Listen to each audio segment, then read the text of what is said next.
Is Cinderella a social engineer?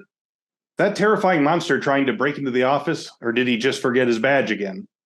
Find out with Work Bites, a new security awareness training series from Infosec.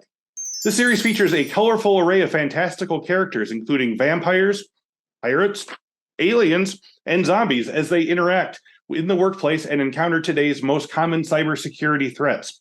Infosec created Work Bites to help organizations empower employees by delivering short, entertaining, and impactful training to teach them how to recognize and keep the company secure from cyber threats. Compelling stories and likable characters mean that the lessons will stick. So go to infosecinstitute.com/free to learn more about the series and explore a number of other free cybersecurity training resources we assembled for CyberWork listeners just like you. Again, go to infosecinstitute.com/free and grab all of your free cybersecurity training resources today. Today on CyberWork, I welcome to the show Leigh Honeywell, CEO and founder of Tall Poppy. Tall Poppy is a security company that's building tools and services to help companies protect their employees from online harassment and abuse.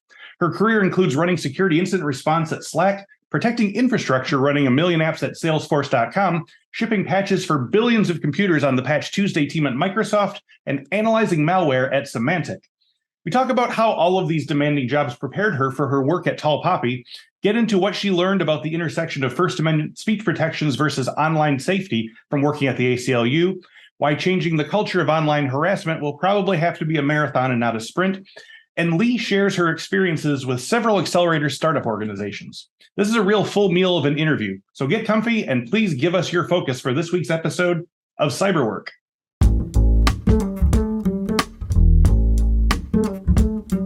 Welcome to this week's episode of the CyberWork with Infosec podcast. Each week, we talk with a different industry thought leader about cybersecurity trends, the way those trends affect the work of Infosec professionals, while offering tips for breaking in or moving up the ladder in the cybersecurity industry. Leigh Honeywell has more than a decade of experience in computer security incident response. Prior to co-founding Tall Poppy, she was a technology fellow at the ACLU. Her industry career include running security incident response at Slack, protecting infrastructure running a million apps at Salesforce.com, shipping patches for billions of computers on the Patch Tuesday team at Microsoft, and analyzing malware at Symantec. Leigh has a BSc in Computer Science and Equity Studies from the University of Toronto. Leigh is also a graduate of the Start Out Growth Lab, an accelerator program that offers mentoring, education, and networking opportunities for companies founded or co-founded by LGBTQ+ entrepreneurs. She lives in Ottawa, Canada, having returned to her hometown after a decade in the United States. And I'm really looking forward to this. We're going to be talking about digital safety online. We're going to talk about equity in cyber. We're going to talk about all the things. So Leigh, thanks very much for joining me today and welcome to CyberWork. Thanks so much for having me on, Chris. My pleasure. So, I always like to start out by kind of taking the temperature of our guest and their interest in tech and security. How far back does your interest in computers and tech go? I mean, one of your degrees was in computer science, so I know it was in college, but were you excited about computers and tech when you were young as well? It's so funny. There's this classic experience from like the literature on why don't girls go into computers kind of academia that's basically like women saying in their, they finally find their way into a computer science program. They're like, well, I didn't want to go into computer science because I didn't want to be stuck behind a computer all day. I apparently had that exact conversation with my mom towards the end of high school where she's like, Leigh, like you're applying to these physics programs. The one program I didn't get into that I applied for in university was midwifery. There's like an undergrad degree here. Okay, and sure. I had the prerequisites, but I was like, I wasn't, a master's in social work already. Got it. Get into a physics program. I'm like struggling with like second year quantum mechanics. And I had been doing some like IT consulting on the side. And I eventually just sort of like accepted that I needed to actually do a computer science degree. So it was not quite as... I didn't have that sort of straightforward path that you see a lot of kids that are like hacking since they were 2 and they go straight into undergrad computer science. It really was like a bit of a winding road, even though I think it was obvious to everybody else that that's what I should be doing. Right. Yeah. But I did a lot of like IT work and that kind of thing outside of university and eventually switched my major. The other sort of confounding factor in the whole thing is I now know I have ADHD, did not know that in university. might have something to do with diagnosis why. myself here. Yeah. Go team. We were congratulations for those behind the scenes. We were comparing fidget spinners before the show started. So anyway, but so tell me about that. Might have something to do with like the whole 9-year undergrad experience. But as much as it took me 9 years to get through my undergrad, I came out of my undergrad with multiple years of work experience under my belt and a CISSP because that seemed like a fun thing to do at some point. And I was really, really fortunate to have spent that time in Toronto, where there's like an incredibly thriving security community. There's like monthly meetups. There's a couple of great like B-Sides Toronto is fantastic. Sector is a fantastic conference. Just like really high caliber security community, which kind of makes sense given that like all the banks are based there and like the Ontario government and all that stuff. So really cut my teeth on the work there with my first like real security job being at Message Labs, which was a email antivirus company, got acquired by Symantec during the time I was there. And that I think, and I think we've got a couple other points of talking about this as well, but that entry level security job is so critical to like the trajectory of people's careers. And I really was fortunate that, there was this employer there that had that. Like antivirus is sort of a funny space because it is so technical, but there's also a lot of like grunt work. Those jobs where you have that combination, I think are really interesting ones. So that was my entry point. But I was definitely like the computer kid since I was like very small. But I was raised by a family of lawyers, so we didn't like know what the path was. Sure. Okay, got it. Okay, that makes good sense. So, but as someone who started out in chemistry and had been writing music reviews my whole life and everything, when I finally said physics hit the wall so hard in sophomore year. But sometimes like everyone around you knows what you're supposed to do before you do it. So I definitely vibed with that. But so I guess when you decided, you said, well, I guess I can do IT. I've been doing IT on the side. Did that feel like any sort of like a step down, or were you equally excited about that once you sort of like got into it? Because like you said, you were very stoked about like quantum physics and all this other stuff. Where did the spark sort of reignite once you got into computer science? There's actually like a very specific place that it happened. And so I used to, I don't know if you remember Slashdot back in the day. It was like a big deal.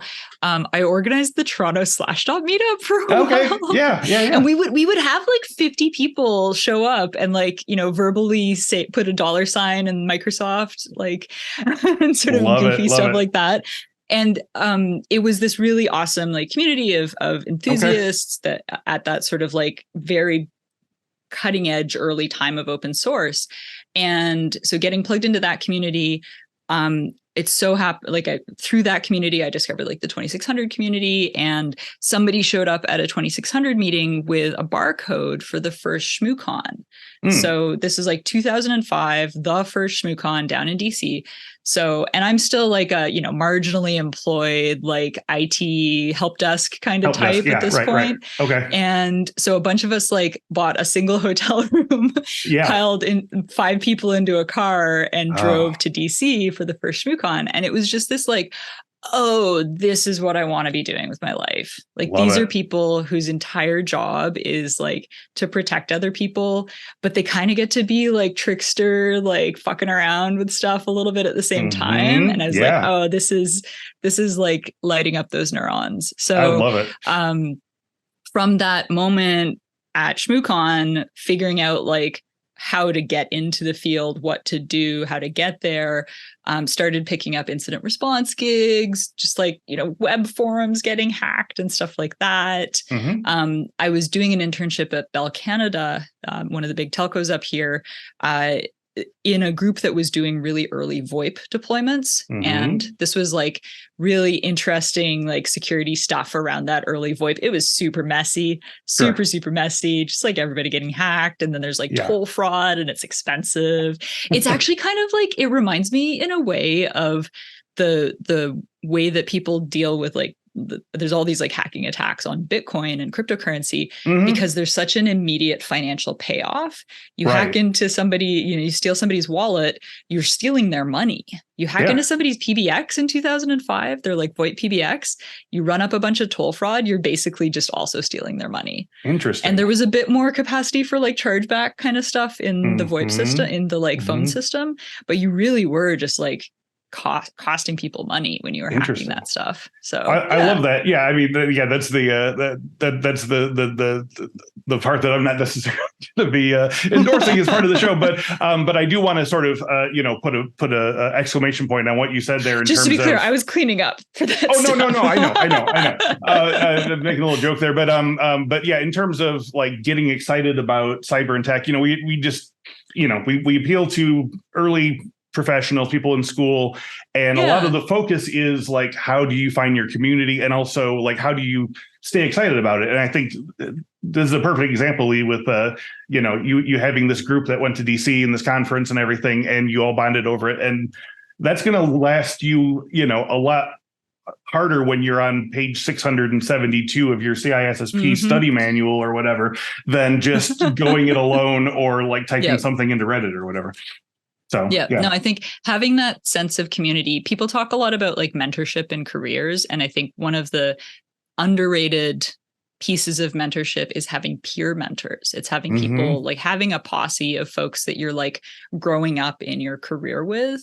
And I was really, really fortunate to like have that set of peers within my like local community. And then this was like early days of like security twits, if you remember, sort of 2008 time. This was like very early days of Twitter. There was an amazing like security Twitter community really early on. And that like identifying that sort of posse that you can bounce stuff off of. Maybe some folks are like a couple steps ahead of you, but it's not like a mentoring relationship kind of thing. Got it. No, I love that. Yeah. That is good because, there's we could talk about mentoring stuff. We could talk about sponsorship stuff, yeah. But peer mentoring is something that we don't really talk about that much apart from, make sure you have a study group, but like, this isn't a study group. This is a reinforcement group. This is, like a writing group for writers and things like that. You gotta have the group chat, feedback, whatever it looks like. Yeah, exactly.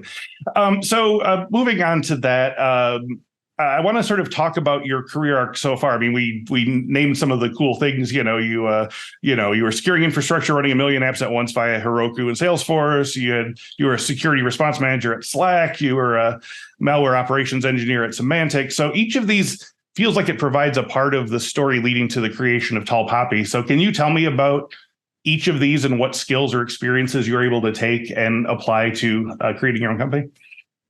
Yeah, it's funny you sort of like that's the training montage, right? Yeah, it is. Survivor's playing in the background. Yeah.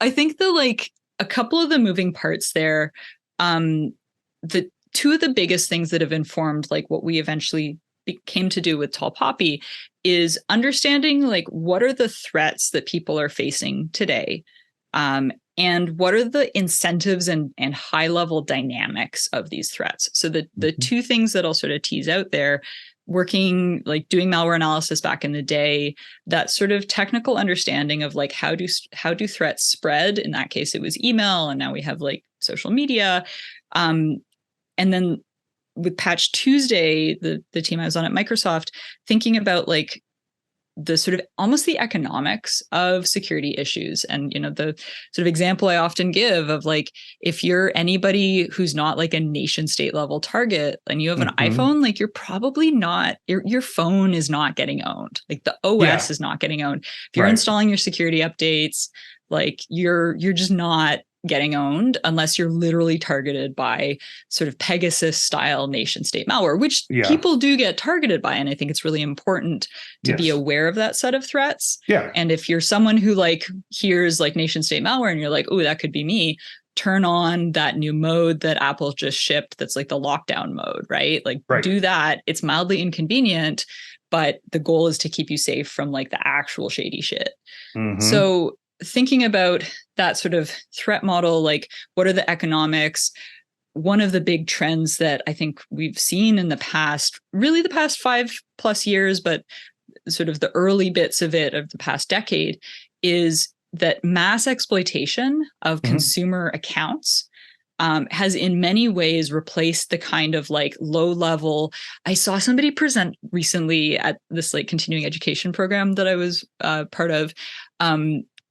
And they used the phrase internet street violence to describe sort of account takeovers, low level grifting. Okay. And I was just like, this is the most perfect summation of this stuff. Someone just threw a bottle at my head.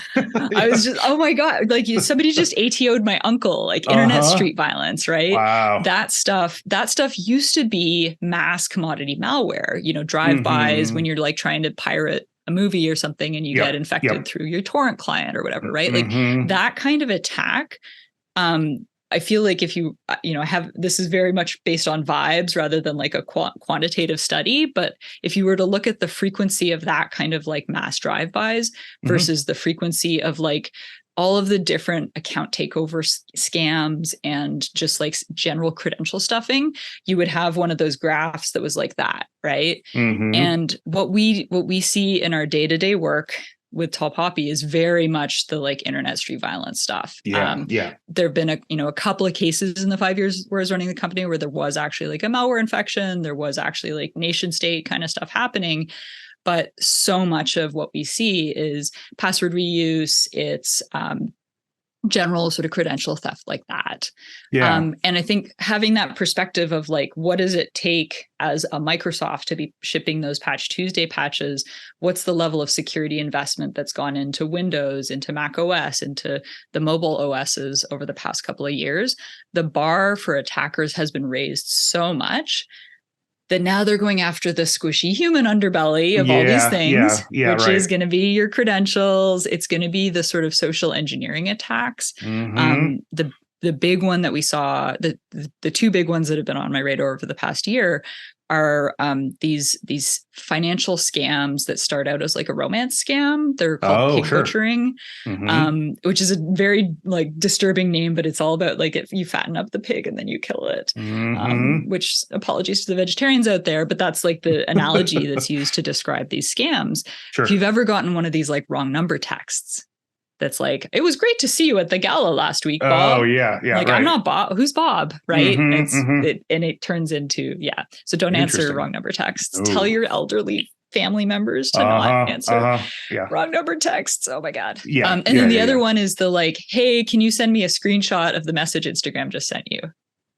And I need it for some contest, right? It's your friend's account gets owned. Oh my God.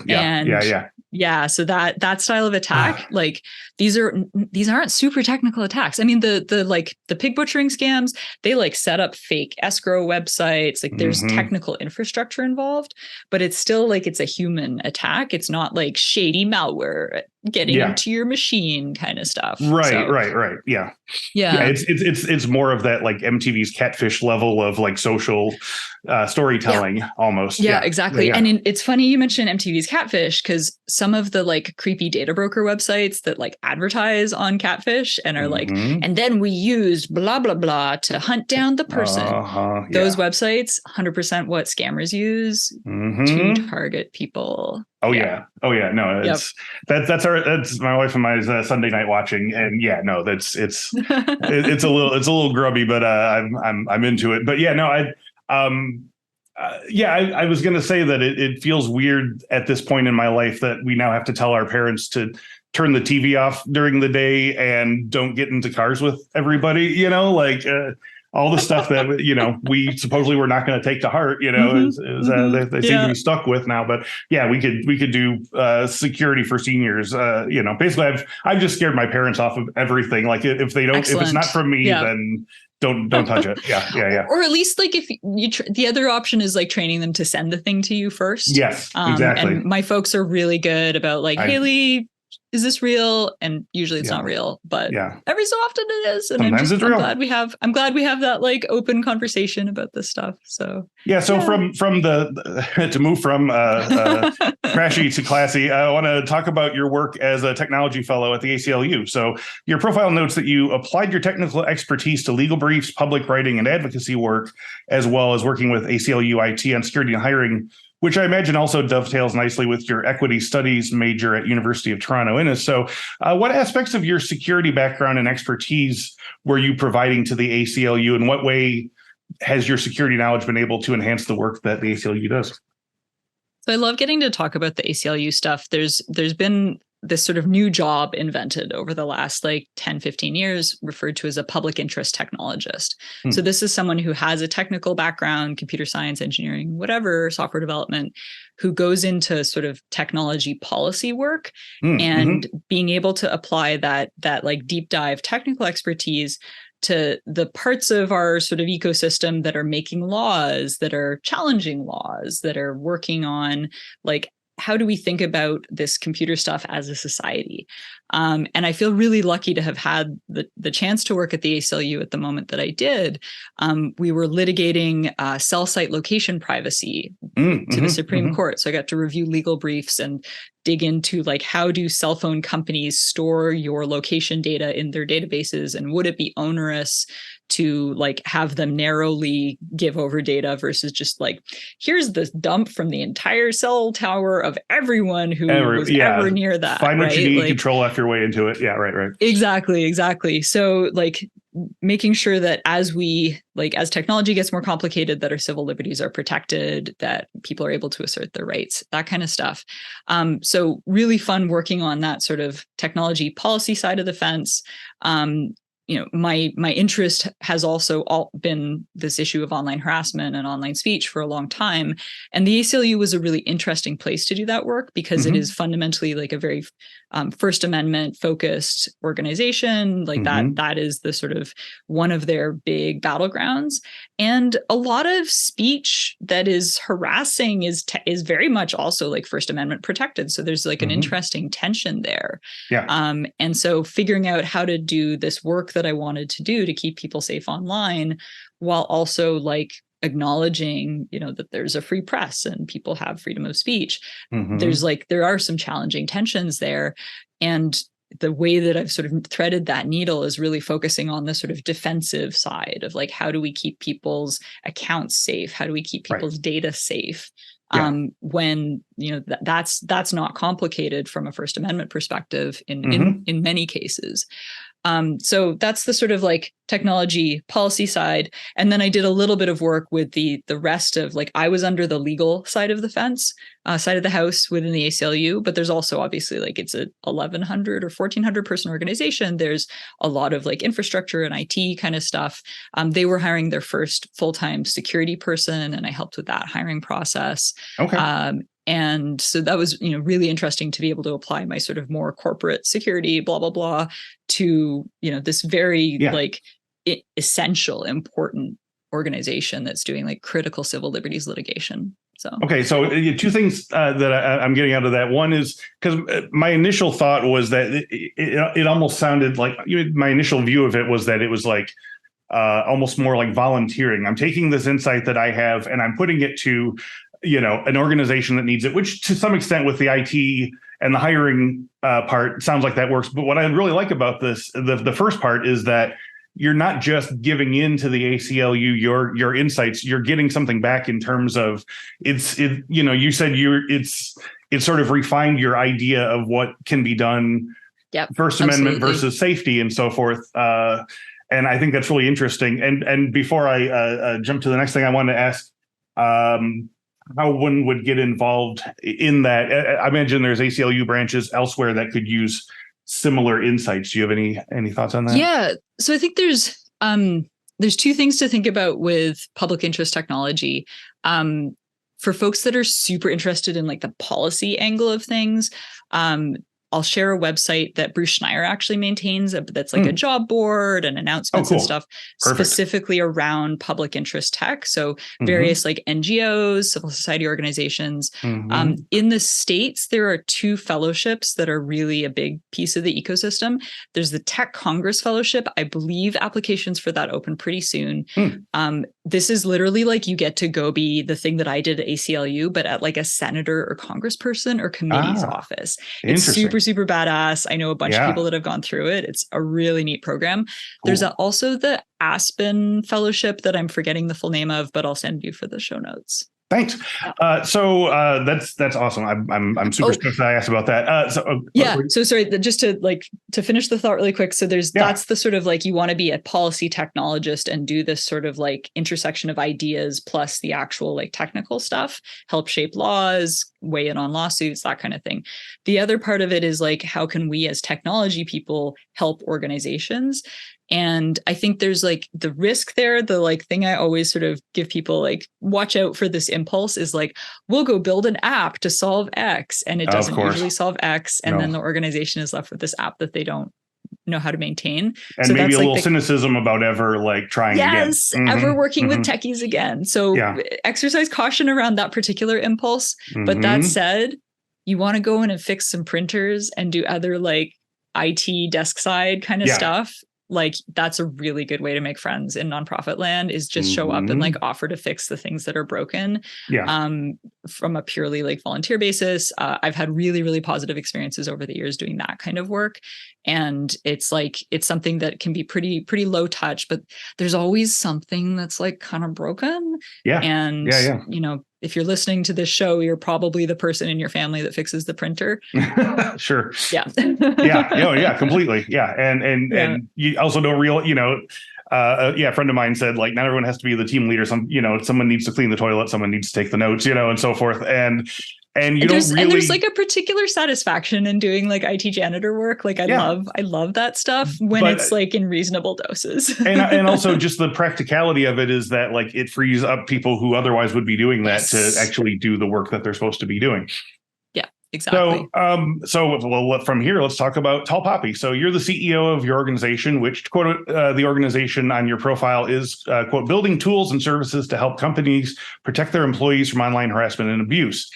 So firstly, can you tell me about your decision to create Tall Poppy, what niche you needed to fill in the industry? And second, can you tell me about some of the tools and services you create to help protect people from online harassment and abuse? Yeah, so I've been doing this work sort of in my evenings and weekends for coming up on like 15 years at this point. Wow. Started out with various like women in tech communities that would deal with ongoing like abuse and harassment kind of issues. And really over the years developed a playbook of like, you're dealing with this giant internet hate mob. Like, what are the actual steps that you as an individual can take on your own, regardless of what the platforms do, what law enforcement does? There's stuff that's like outside of our control, and then there's stuff that's inside of our control. And it is an imperfect set of solutions. Like, I would also like to solve the various like social problems that lead to these issues. But I try to stick with what I can actually accomplish. And so came up with this playbook over the years, and somewhat coming out of my work with the ACLU, I finished up my fellowship there, which was a year-long fellowship, and was like, hey, nobody's done this thing that I've been thinking about doing for years, I guess. And I've got my green card now. That was the other factor. I guess I'm going to do it now. So started the company, had like a pretty clear vision that there was like a software tool we needed to build that would walk people through securing their online accounts, understanding and remediating their online footprint. So that's what we ended up building. So we have a SaaS app that is like a security training tool focused on this sort of like personal ecosystem. And then over the years of like deploying the app, working with big organizations, small organizations, public sector, private sector, all this stuff, we realized that there's a set of users who want something a little bit more high touch, a little bit less self-serve and more full serve. So we built out a sort of executive offering where like we basically like consensually cyberstalk you, like with your permission, build out this like online profile, remove stuff from all the catfish sites, like all the sort of data brokers that exist, because the US doesn't have any privacy laws. There's all these companies. Anyway, the Consumer Financial Protection Bureau is actually doing an open comment period about the impact of these data broker websites on people's lives.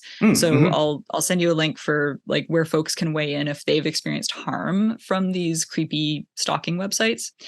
But yeah, that's a whole other rant. So we do this executive service. We like basically consensually cyberstalk people, remove data where we can, identify the stuff that we can't remove, And then optionally, as a second step, do a deep dive security review of their sort of security practices. What kind of online accounts do they have? What does their smart home setup look like? Online banking, passwords, how do their kids interact with technology? All of that kind of stuff to build out this sort of fulsome picture of like, what are the risks in your life and what are the steps that you as an individual can take to protect yourself. And in both of these cases, both the app-based and like the hands-on service, we also do incident response, and it's like included as part of the package. So ideally, like you've done all this prep stuff that's going to keep you safe. Yeah. But inevitably there's like still crap that happens. So like, let's also make sure that you've got a person you can call, get on the phone, look at the situation, assess the threat. Is this something where you need to like, you should actually be engaging law enforcement, with all the caveats that like law enforcement not so great at dealing with right. Cover all your internet bases. stuff sometimes, most of the time. So challenges there. Yeah. So your platform, it sounds sort of two level. Like you have like you have the sort of shield that you put in front of you, and you guys take care of all the, like you said, removing. So when you say like data, you're like online cyberstalking, you're basically removing their personal data from like those kind of like whitepages.com, like things like that. Exactly. Is that what you're saying? Exactly. Okay, gotcha. Yes, we do the white pages kind of stuff with the executive service in particular. We go into like court records. We go into, did they register their LLC with their home address instead of like a PO box? Let's like amend that with the Secretary of State. Secretaries of States are so nice. Like you get on the phone with them and they're just like so helpful.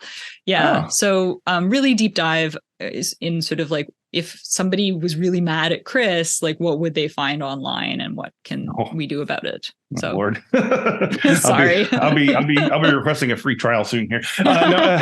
Well, okay. So you mentioned something. You said I could talk all day about this other thing, and so I want to talk about this other thing. So I might be totally wrong about this, but I know that when we talk about security issues on a pure empirical level of defending the perimeter, you get a lot of different opinions on where to place the door with a giant padlock, metaphorically speaking. So, we say, is this endpoint protection? Is it security awareness? Would it all go away if we just, patch our shit? But similarly, I appreciate what you're doing in creating these services aimed at keeping people safer and reducing like the possible damage from cyber harassment. And I'd love to know if you have any thoughts on other aspects of the culture as a whole that should or can be changed so that rampant abuse isn't so easily engaged with in social anonymity. I mean, we certainly know that there's plenty of social platforms that have figured out that they make more money if they just let some of the wildfires burn for a while, and things like that. So do you have any thoughts on sort of, this seems like this could be a problem that's changed the way that seatbelt regulations were changed or environmental protections were changed. It's this multi-decade of just picking apart, little things until like the wall collapses. Do you have any thoughts on this or? Oh gosh, there's a bunch of different ideas come to me from this. I think the first is those sort of, what are the, is it just, would this go away if we all patch our shit? And I think we've raised the water level, the sort of like overall ecosystem safety level in so many ways. Whether we think of like stack canaries and all of these sort of technical counter address space layout randomization, all of these like very technical operating system level things, and yet we still have software bugs coming. And I think at that sort of ecosystem level, there are things like moving to memory safe languages that really are important for that long-term.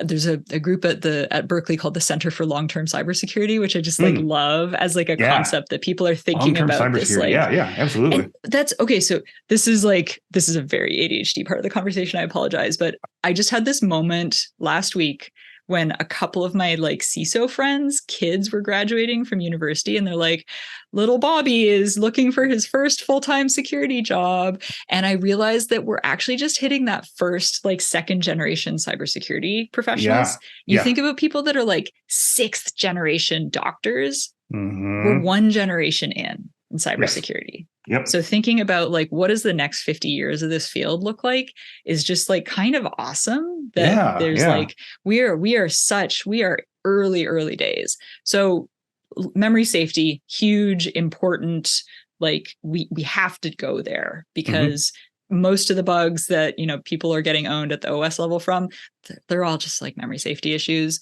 It's a big lift to like rewrite our browsers, rewrite our operating systems in memory safe languages.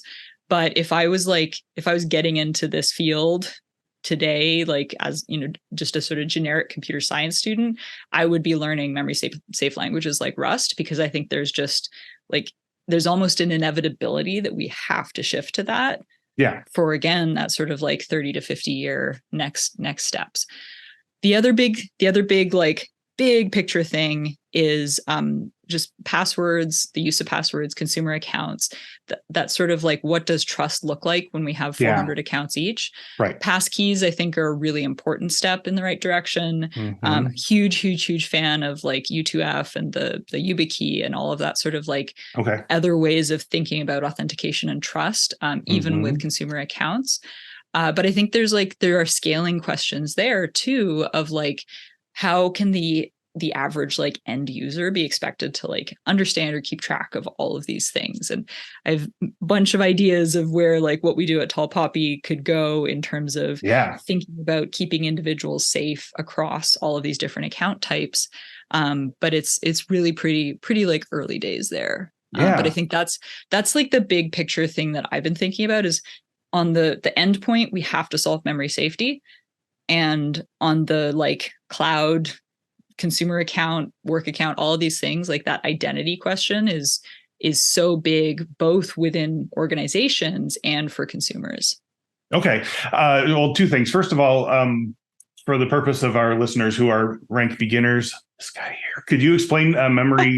What was it? Memory retention, memory security, memory safety. Can you explain that concept to me? Because So one of the like sort of origin story papers in computer security was from like 1,000 years ago. It was called Smashing the Stack for Fun and Profit. And there's a whole class of security bugs, and I'm trying to come up with an explanation at like a high level that won't also piss off the people that get it at a really low level.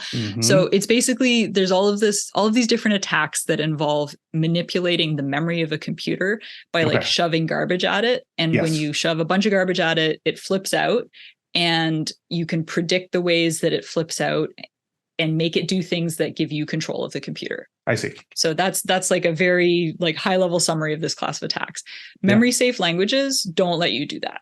Is the sort of TLDR. They have a variety of different ways that they do that. But fundamentally, you eliminate a class of security attacks, security vulnerabilities by using these memory safe languages. And there's a set of people who are like, oh, C++ is great, though. You just have to like know how to write memory safe C++.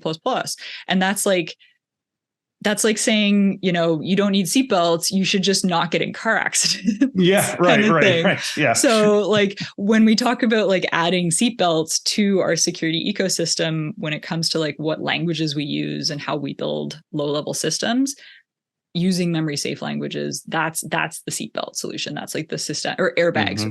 It's actually closer to airbags, because like you don't have to like manually click on an airbag. Like it just works. Yeah, right. Yeah. Okay, so obviously we talked to C++ guy there a moment ago, but sorry. No, I love it. But I was going to say, like, so what are is the obstacle to sort of going into this coding language in terms of rewriting browsers and all that stuff? Is it just entrenched? We've always done it this way. We don't want to have to start everything all over again. Is it? But C++ is easier. Like, what do you think? Obviously, as we said, this is probably going to be a multi-decade issue. But like, what do you think the sort of impediments to this, or is it just that people aren't thinking about it yet, and you're kind of on the bleeding edge of people who are like thinking in this direction? So, and I will like caveat that this is me like conveying the opinions of people with much more educated opinions about this particular area than myself. It's not an area of my like deep expertise. Okay. But I think there's a whole set of things that are preventing the like glorious future of only using memory safe languages. There's just a lot of code to rewrite is a big piece of it. There's definitely like organizational inertia, like a lack of organizational learning around transitioning to memory safe languages. And then there's also like a lot of like personal preference stuff that comes up. And I think that, there are people will make arguments of like C++ is so much more performant, and there are like performance implications for some of this stuff that are legit. But there's also just a lot of like, this is how we've always done it. Mm-hmm. Okay. Yep. Perfect. Thank you. I like all of this too, because it sort of gives listeners a little sort of Easter egg in terms of how to sort of future-proof their careers and think about things again that are going to be maybe very relevant in 10 years, 15 years, whatever. And to that end, I want to transition over to the work side of cyber work here. So for listeners who want to get involved with this type of work, whether it's on the advocacy side or the technical side of building and creating these protections, can you talk about what types of studies, skills, experiences, or proficiencies they should be working on? Like, for example, if you hire entrance level people at Tall Poppy, like what are some things you really want to see on the resume or cover letter indicates that they're like ahead of the curve in thinking about these things? Yeah. So we're really fortunate that we're not hiring right at this second, but we have hired a number of folks that are relatively early career, specifically to do the sort of one-on-one analysis work that we do with our executive clients, but also to do incident response and other sort of parts of the puzzle.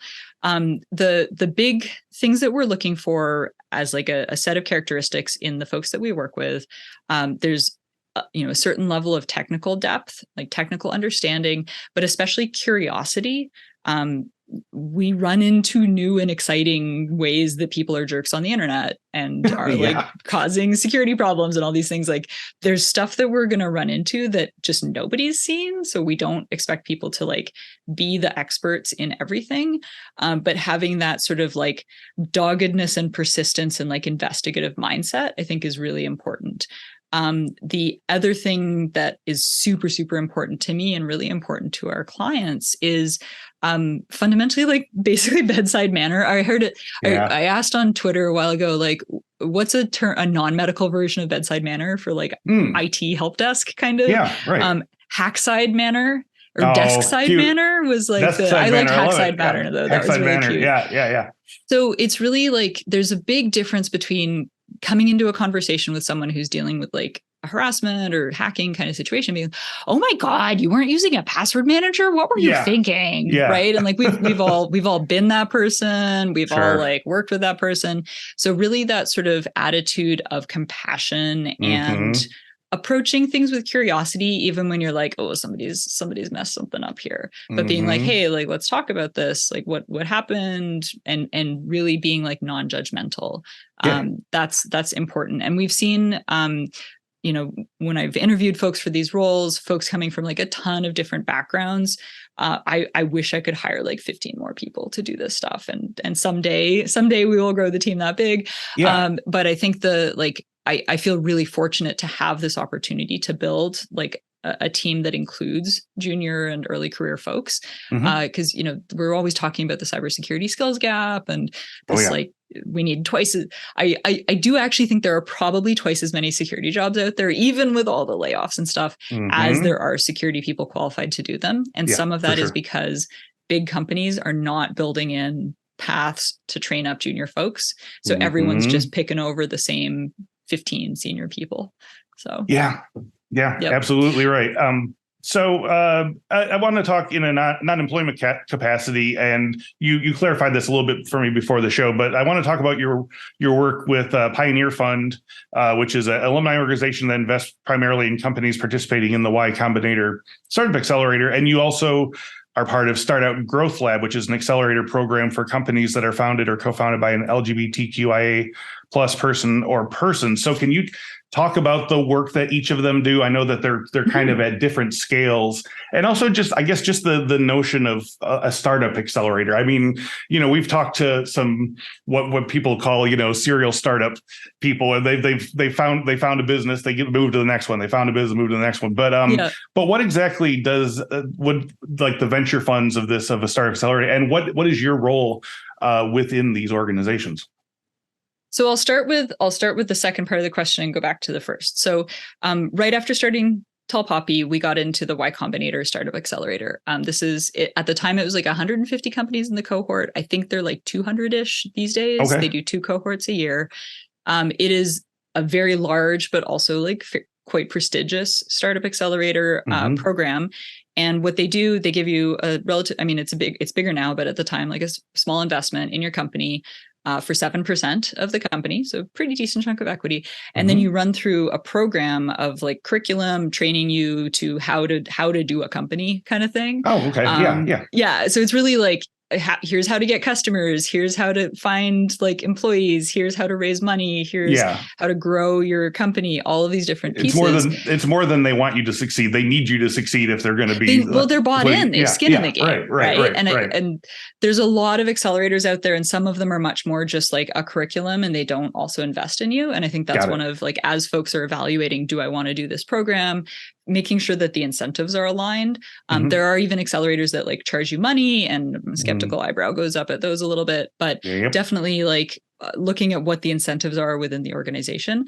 So start out, we did, so we finished YC, we raised a little bit of money out of that, got some exposure to the sort of YC ecosystem. It's a really like the network that you plug into with YC is really interesting. Companies like Airbnb and Dropbox are alumni of this program.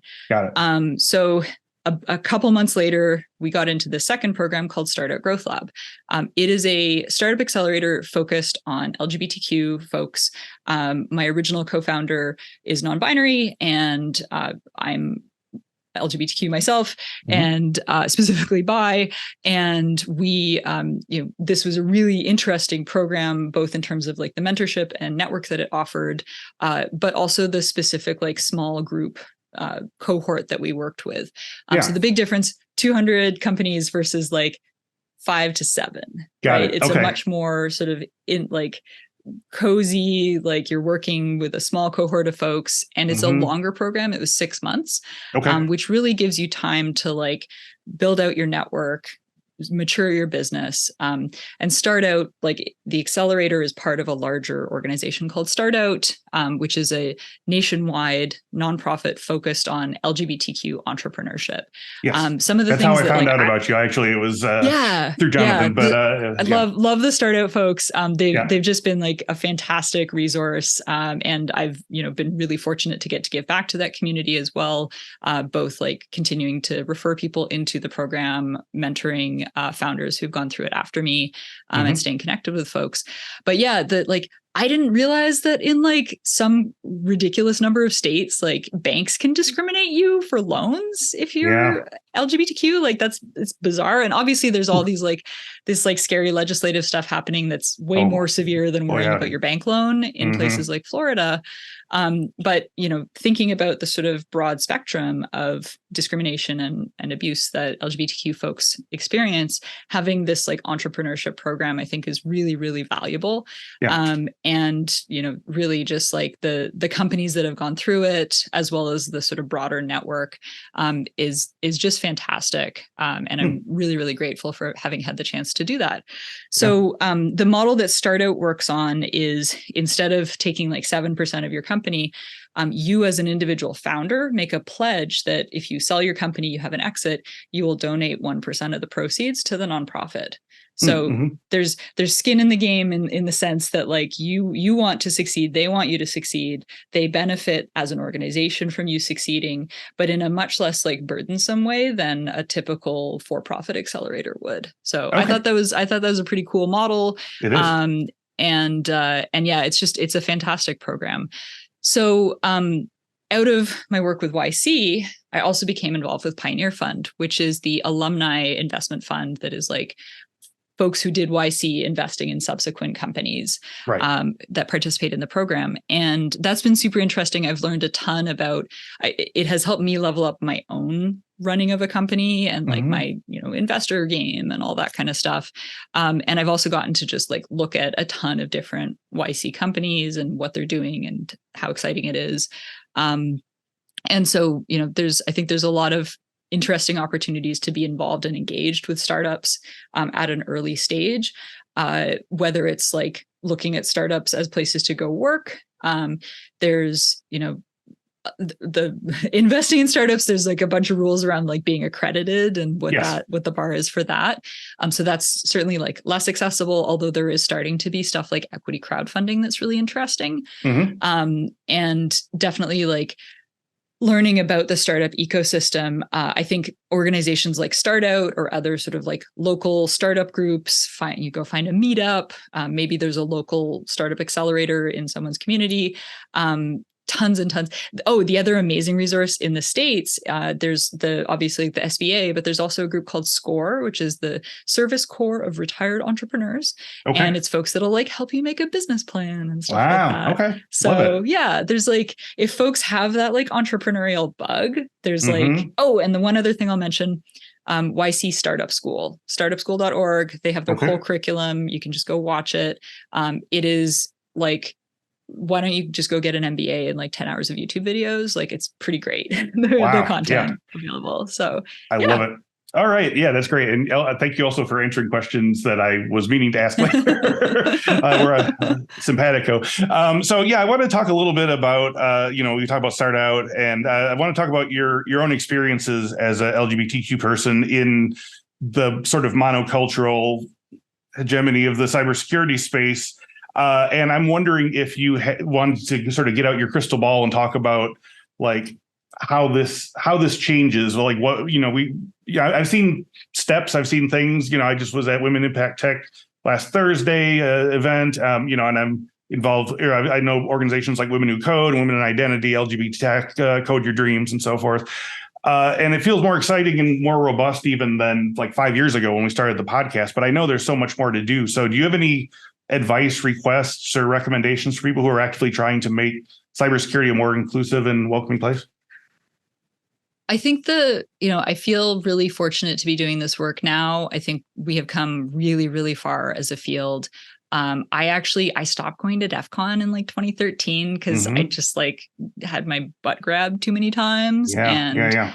I'm going this summer. It's awesome. I'm so stoked. First time in 10 years. I'm fine. I was going to go last year and had some family stuff come up, but this year I'm going. I'm super stoked to go to Vegas and know that like if somebody's shitty to me, that the goons are actually going to like do a good job of handling the situation, because I feel like they've really like, it is so much better as a field. They got the memo. Yeah.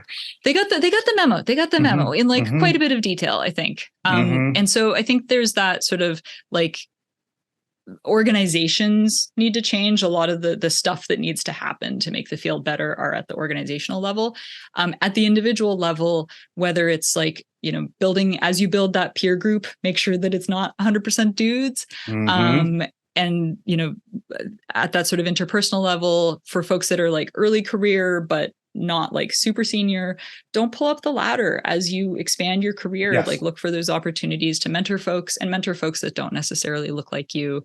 I think, there's just so much work to be done. We can't afford to not let anybody in to exclude people from this field, right? Because we got our work cut out for us.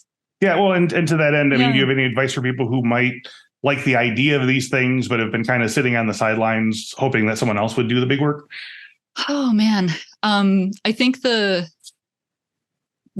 you just dig in a little bit to what you mean?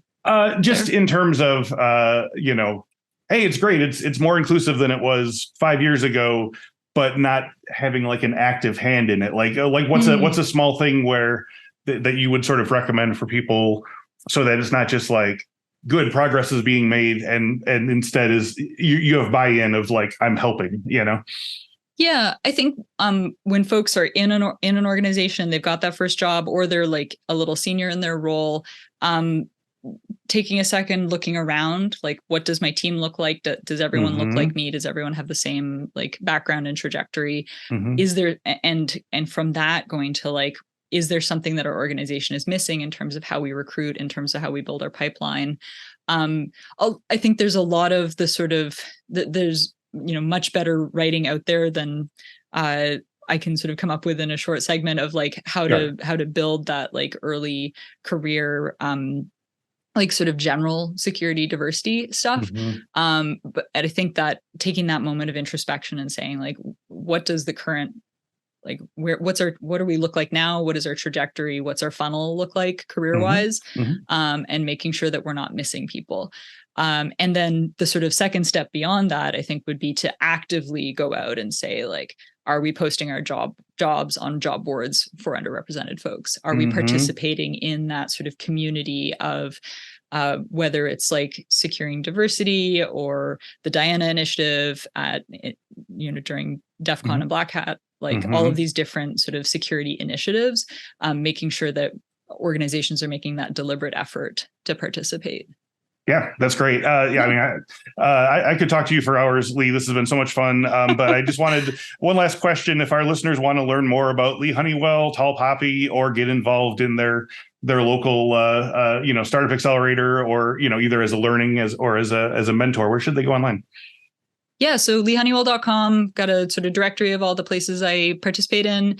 I think, for Start Out specifically, they have local meetups in different cities around the states at startout.org. And then, I think in terms of the entrepreneurship piece, really recommend the startup school from YC. They even have co-founder matchmaking. So if you're like, I've got an idea, but I don't know how to do sales, you'll find your salesperson, co-founder kind of thing. Yeah. Love it. And Tall Poppy is just what, tallpoppy.com? And we're tallpoppy.com. Yeah, I'm like the worst salesperson for my own stuff. Just want to make sure we're tallpoppy.com. And we love being able to support organizations that are dealing with personal cyber safety and online threats. Is this 100% organizational clients, or do you have like individuals that also can use? We have a wait list that I'll share with you for our future consumer product. We typically do work primarily with organizations. For now, yeah. We do some work on the executive side with individuals, whether it's like authors. We work with some streamers, folks that have sort of like a high profile, like a YouTube profile, and exactly. Okay, got it. We've also got a really extensive resources page that links to a ton of different DIY and self-service resources. So I'll share that as well. Beautiful. Well, Leigh, thank you again for providing our listeners with all this insight and enthusiasm. It was such a pleasure. It was really great. Thank you very much. And thank all of you who have been listening to and watching the Cyberwork podcast on a massive scale. We just tipped 70,000 subscribers on YouTube. We're so happy to have you all along for the ride. But before I go, I want to invite you to visit infosecinstitute.com/free to get a whole bunch of free stuff for Cyberwork listeners. Our new security awareness training series, Work Bites, is a live action sketch-oriented show featuring a host of fantastical employees, including a zombie, a vampire, a princess, and a pirate making security mistakes and hopefully learning from them. Also visit infosecinstitute.com/free for your free cybersecurity talent development ebook. It's got in-depth training plans for the 12 most common roles, including SOC analyst, penetration tester, cloud security engineer, information risk analyst, privacy manager, secure coder, and more. Lots to see, lots to do. Just go to infosecinstitute.com/free. And yes, the link is in the description below. It's all here. Thank you once again to Leigh Honeywell and Tall Poppy. And thank you all so much for watching and listening. And until then, we will talk to you next week. Take care.